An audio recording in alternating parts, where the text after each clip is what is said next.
Hey everyone, and welcome back to Old Charles, the channel where we dig through your pocket change to uncover hidden histories and surprising values. Today, we're tackling a coin that many of you have asked about, a coin you might have inherited, found in an old collection, or even received as change back in the day. It's the 1974 Kennedy half dollar. A coin that screams the 70s, with over 200 million of them minted. So, the million-dollar question, or perhaps, the half-dollar question, is the coin you're holding a common piece of history, or could it be a hidden treasure waiting to be discovered? Stick around, because the answer is more interesting than you might think. So, let's get right into it. To understand the 1974 half-dollar, we first need to travel back in time. The Kennedy half-dollar was born out of tragedy. Following the assassination of President John F. Kennedy in November 1963, the U.S. Mint moved with incredible speed to create a new design to honor the fallen president. The beautiful portrait on the obverse, or heads, side, was created by Chief Engraver Gilroy Roberts, and the presidential coat of arms on the reverse, by assistant engraver Frank Gasparo. The first Kennedy halves in 1964 were made of 90% silver. That was the last year for circulating silver coins in the U.S. due to rising silver prices. From 1965 to 1970, the composition was changed to a clad format, an outer layer of 75% copper and 25% nickel bonded to a core of pure copper. And this clad composition is what we have in our 1974 coin. Point 1. Philadelphia, no mint mark. The main mint produced a whopping 201,596,000 of these. That's a colossal number. This is the most common version you'll find. Point 2.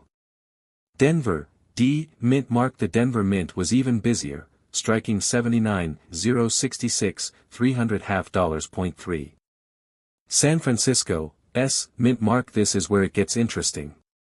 The San Francisco Mint was focused on producing proof coins for collectors. They struck 2, 6, 12, 568 proof coins in 1974. So, right off the bat, we have a massive supply of circulating coins from Philly and Denver, and a much smaller, specialized supply from San Francisco. Alright, let's talk value. And this is where we need to be brutally honest. If you have a 1974 half dollar that you found in circulation, that's been jingling around in pockets for 50 years, it's worth 50 cents, its value is purely face value as U.S. legal tender. These were minted in such huge numbers that, in circulated condition, they are exceptionally common. If you have a 1974 P or 1974 D half dollar that is in brilliant, uncirculated condition, meaning it never entered circulation, has its original luster, and has no wear or bag marks, then we're in a different ballpark. A typical uncirculated 1974 P might be worth $1 to $3. A typical uncirculated 1974 D might be worth $1 to $3 now. If you have one that has been professionally graded by a service like PCGS or NGC and received a high grade like MS-66 or MS-67, the value can jump to $20, $30, or even more, especially for the Denver Mint examples, which can be slightly scarcer in top condition. Now, let's talk about the real stars of the 1974 show, the San Francisco S. Mint proof coins. These were not made for circulation. They were sold directly to collectors in special sets, like the annual proof set. They are struck multiple times on specially polished planchets, giving them a gorgeous, mirror-like background and frosted, matte-looking devices. A standard 1974 S proof half dollar is still relatively common, with over 2.6 million made. In its original proof set, it's worth about $5 to $8. But again, condition matters. A proof coin that has been mishandled and has scratches or fingerprints, what we call impaired, is worth much less. However, for the 1974 S, there's a special sought-after designation, the cameo proof. A cameo proof has such a strong contrast between the frosted design and the mirror field that it looks almost three-dimensional. These are much scarcer and more desirable. A 1974 S proof with cameo characteristics can be worth $15 to $25. And if it gets the even rarer, deep cameo designation from a grading service, the value can be $50 or more. So, for the average 1974 half, we're looking at modest values. But what if I told you there are specific 1974 half dollars that can be worth hundreds of dollars?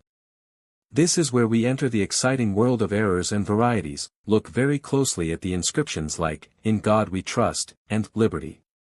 On a normal coin, the letters are sharp. On a doubled die, you'll see a distinct doubling, a shadow or secondary image slightly offset from the primary letters. This is caused by a misalignment during the die-making process.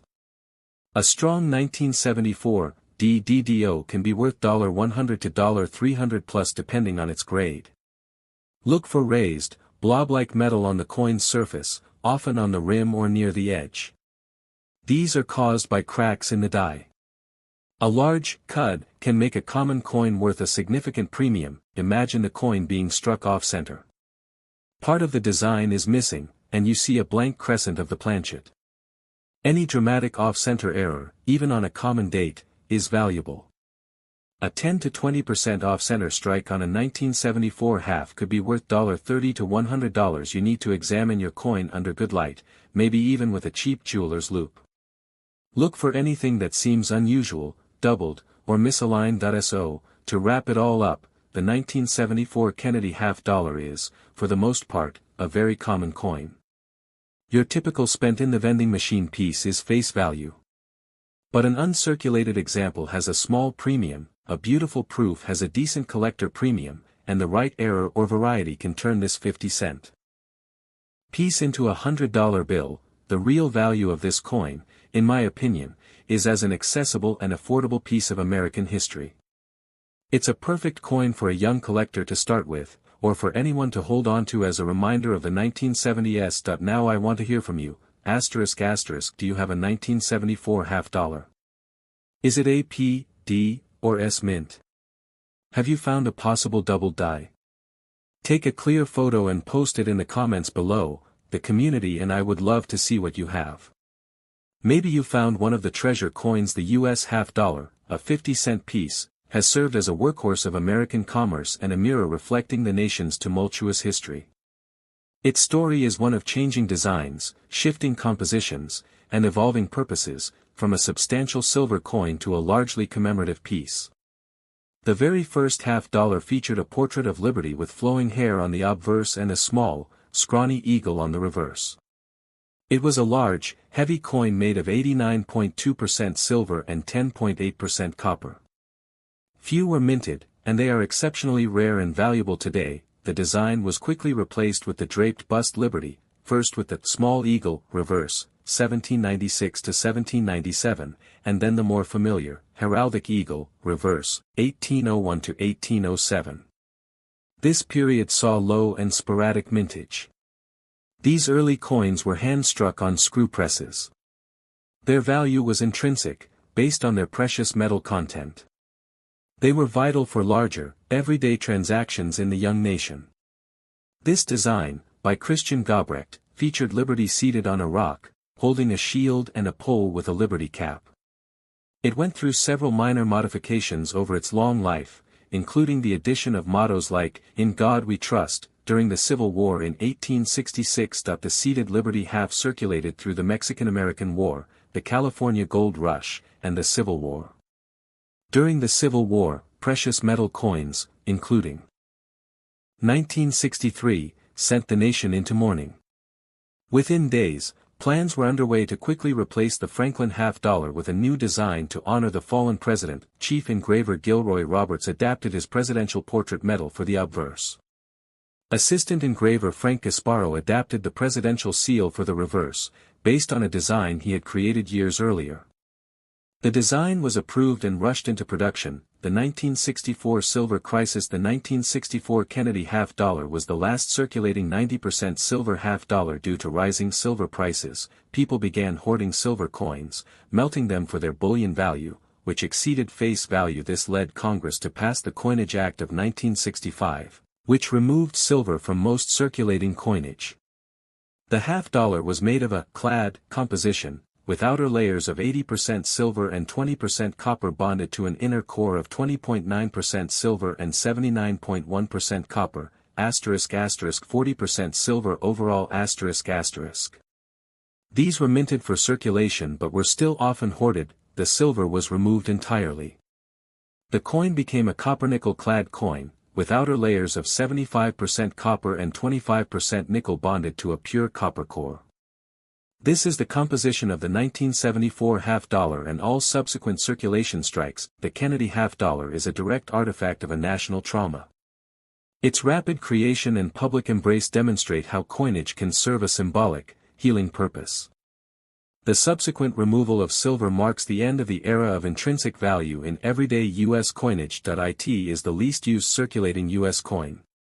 Vending machines and cash registers no longer have a place for it, and it is rarely seen in everyday transactions. The modern purpose ***. The half-dollar has found a new life in two areas. 1. Proof and uncirculated sets ***. The U.S. Mint sells collectible versions, including 40% silver and 90% silver proofs, directly to collectors. 2. Commemorative issues ***. Special half-dollars are often minted to commemorate events like the half-dollars were hoarded and disappeared from circulation, leading to the use of fractional currency, paper shinplasters. Named after its chief engraver, Charles E. Barber, this coin featured a stoic head of liberty on the obverse and a heraldic eagle on the reverse. The design was part of a mint-led initiative to refresh all circulating silver coins, the dime, quarter, and half-dollar.